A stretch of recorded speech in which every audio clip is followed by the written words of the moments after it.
picture of it.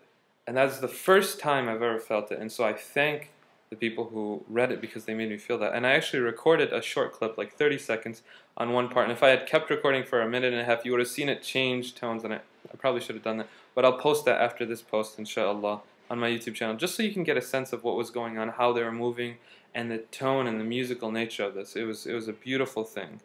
What was interesting is that there were women in the same room. Now, the first mosque, and I always like to talk about this because it's an important issue for me. I don't think there should be a barrier between men and women in the prayer hall. I think this was a later innovation. But in the first mosque, there was just this see-through sort of wooden thing. It reminded me of what there was in the mosque in Flint, if you know about that. Back in the day, I don't know how it is now. You can kind of see through, but there's still a sort of separation. It's not very high. But here in Masjid al-Busayri, women were in the same room. They were sitting down in the back, and they were watching. They were watching us, and there were women above as well. I think there's less separation between men and women in Sufi circles. That's what I've noticed. Remember when I went to Tanta? Again, men and women were in the same hall, and there were men in front of women, women in front of men. It was just people were sleeping in different places, and it just seemed like a very natural thing to them. Then I went to the last masjid, which is Masjid Ya'ut al-Arsh, Ya'ut al-Arsh in Egyptian, and Yaqut al-Arshi in modern standard Arabic. And this is the husband of Abu Abbas al-Mursi's daughter. Okay, so that big guy, Abu Abbas al-Mursi, he had a daughter. This guy married her, and he has his own masjid. That masjid was beautiful. It was very beautiful as well. I went to the bottom, saw his grave, and he had 2 maqams there.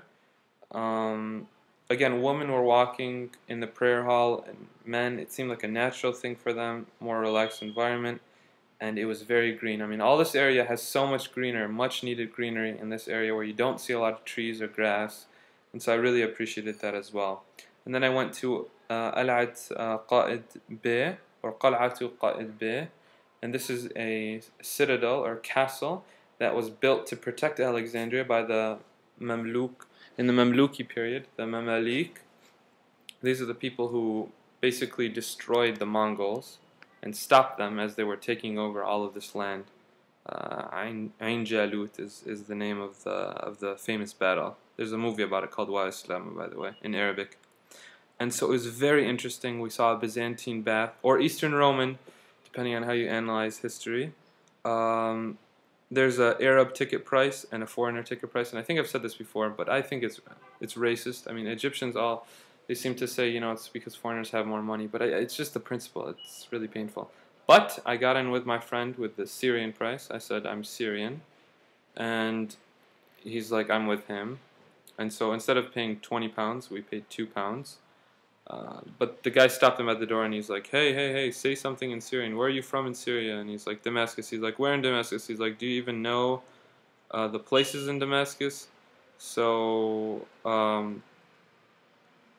it's just a weird thing. They were trying to get more money out of us. But we went by. I just told him Kafar Suse, which is the place there.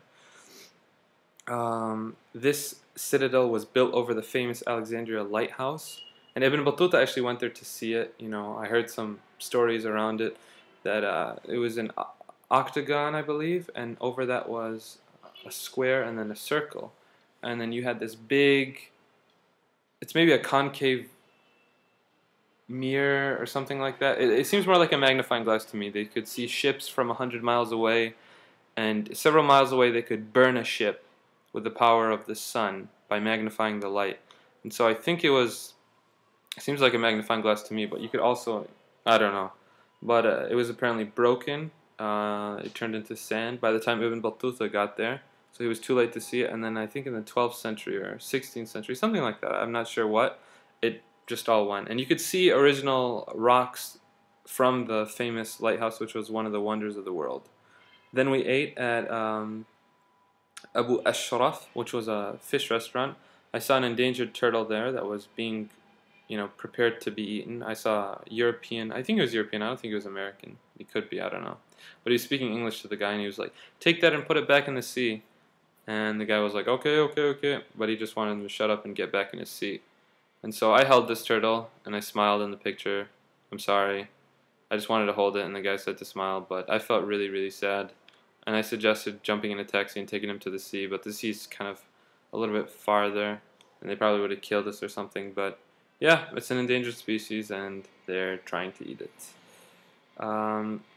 We ate anfushi, which is a certain preparation.